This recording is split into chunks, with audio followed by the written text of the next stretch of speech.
तुम्हारी त्वचा को देखकर तुम्हारी उम्र का अंदाजा ही नहीं लगता। तुम्हारी तारीफ करने की आदत नहीं गई।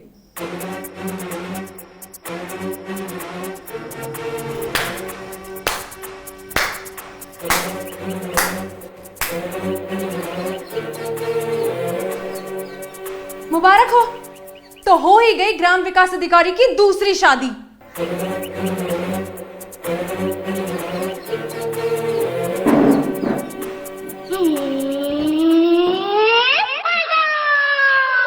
ये कौन है?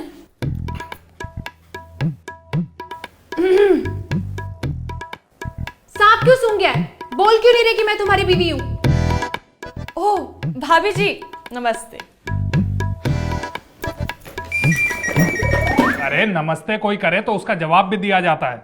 जवाब तो अब तुम्हें देने होंगे, वो भी मेरे कई सारे सवालों के। कौन सा सवाल?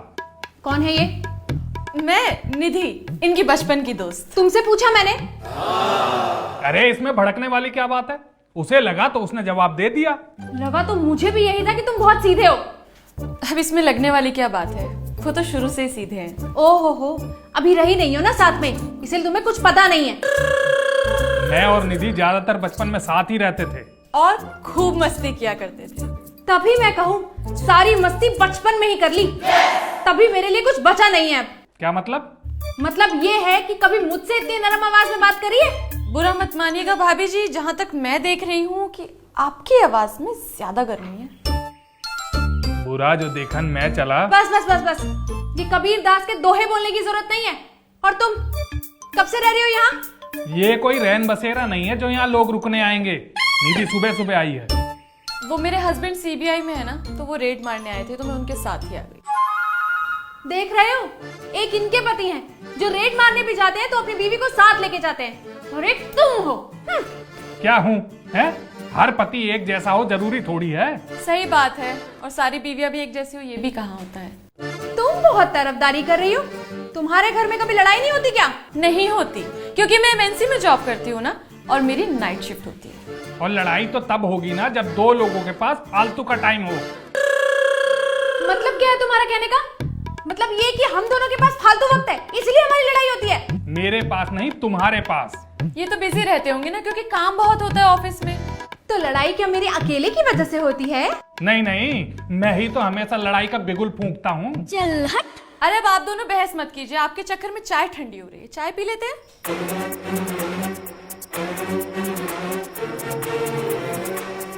एक मिनट, जब लोग तीन हैं तो चाय दो क्यों? क्योंकि जब चाय दो थी तब लोग भी दो थे। अरे आप झगड़िए मत, आप लीजिए मेरी चाय पी लीजिए। नहीं नहीं, कोई जरूरत नहीं है। वैसे ये चाय बनाई किसने? मैंने। और वो भी जबरदस्त। जबरदस्त क्यों नहीं बनेगी, तुम्हारे लिए जो बनी है। मैं तो बीमारी में कहते कहते मर जाती हूँ, मगर ये आदमी एक गिलास पानी भी नहीं देता। और यहाँ देखो, चाय नाश्ता तैयार कर दिया। हाँ। अब ये तुम गलत बात बोल रही हो। क्यों? क्या गलत बोला मैंने? कभी चाय बनाई है तुमने मेरे लिए? आपने कभी बोला ही नहीं होगा। तुमने बोला था? नहीं। फिर क्यों बनाई? तो घर आए मेहमान को कोई चाय नाश्ता भी ना पूछे। अरे तो जितनी इज्जत मेहमानों की करते हो उतनी इज्जत अपनी बीवी और उसके घर वालों की भी कर लिया करो। ऐसी बात तो नहीं है, ये तो सबसे प्यार से बात करते हैं। यही तो दिक्कत है कि सबसे प्यार से बात करते हैं, बस अपनी बीवी और उसके घर वालों को छोड़ के।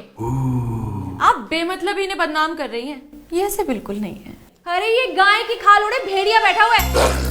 तुम जानती क्या हो इनके बारे में? कुछ भी अनाप शनाप मत बोलो बाहर से आए मेहमान के सामने। ओहो हो, आज तो संस्कार देखो जरा इनके। मुंह से शहद टपक रहा है। और क्यों ना हो, बचपन की सहेली के सामने दिखावा जो करना है। अरे आप तो इनके पीछे ही पड़ गई हैं। अब कोई मुंह में उंगली डाल के बुलवाएगा तो गूंगा भी बोल ही पड़ेगा ना। इतनी समझ होती तो आज ना जाने कहाँ होती। इंग्लैंड नहीं पहुंच गई होती। तुम्हारे साथ बंधना जो लिखा हुआ था। ये क्या बात हुई? आप तो सारा दोष इन्हीं के सर मढ़ रही हैं। तो किस पे मरूं हैं? और तुम क्या ये चुस्की ले लेके चाय पी रही हो? जल्दी से अपनी चाय खत्म करो और निकलो यहाँ से। तुम होती कौन हो निधि को इस घर से निकालने वाली? मैं इस घर की मालकिन हूँ। ये घर मेरे नाम पर है। मैं जिसे चाहूंगी वही इस घर में रहेगा, समझे? समझ तो मैं गई कि एक ग्राम विकास अधिकारी का जीवन कैसे बीत रहा है। जीवन बचा ही कहाँ है? तुम थोड़ा सा रो क्यों नहीं लेते? शायद तुम्हें गले ही लगा ले। एक ग्राम विकास अधिकारी कभी नहीं रोता। और ये क्या गले लगाने वाली बात कह रही हो तुम?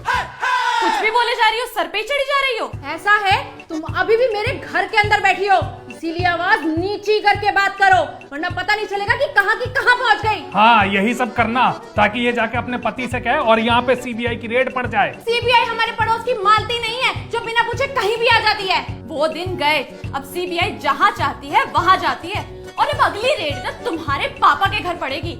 बोल देना अपने पापा को, रजाई, कंबल, तकिए जिसमें उन्हें छुपाना हो वहाँ छुपा ले अपना काला धन, बच तो तब भी नहीं पाएंगे। अरे जा जा, क्या रेड करवाएगी तू, आई बड़ी। और तुम क्यों चुप हो? खुशियां मनाओ, लड्डू बंटवाओ, मेरे पापा जेल से जा रहे हैं। अरे तुम कोई अच्छा दिमाग का डॉक्टर देख लो और उसे दिखा लो, मेरा सर मत खाओ। देखो, मैं तुम्हें बता रही हूँ, अगर मेरे पापा को कुछ हुआ ना तो मैं ना तुम्हें छोड़ूंगी ना ही उस निधि को। तो क्या पड़ी थी तुम्हें आज आने की? 2 दिन रुक के नहीं आ सकती थी? हाँ हाँ, ताकि तुम सीबीआई लेके सीधा मेरे घर पहुंच जाते और मेरे पापा की इज्जत की धज्जियां उड़ा देते।